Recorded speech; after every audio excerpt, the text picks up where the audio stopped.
Alhamdulillah Rabbil Alameen, wassalatu wassalamu ala rasulihil kareem, amma ba'd.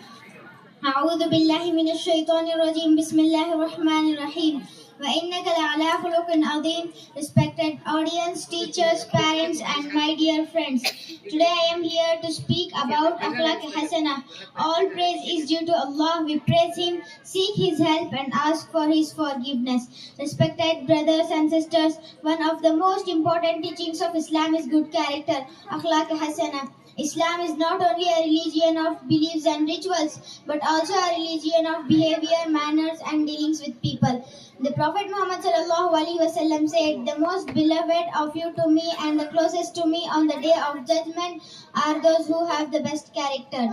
Reported by Tirmidhi. According to the Salafi manhaj, we understand Islam through the Quran and the authentic Sunnah as practiced by the Salafus Salih. They gave great importance to good manners because it is a clear sign of true faith. Allah says in the Holy Quran, وَإِنَّكَ لَعَلَىٰ خُلُقٍ عَظِيمٍ. Indeed, you are upon a great moral of character. Good character includes truthfulness, patience, humility, kindness, and avoiding harm to others.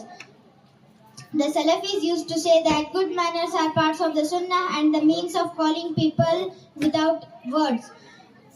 Bad character such as lying, arrogance, anger, harshness harm to a person's religion even if he performs many acts of worship. May Allah grant us with good character and make us among those who follow the Quran and Sunnah upon the understanding of the Salaf. Ameen. Assalamu alaikum wa rahmatullahi wa barakatuh.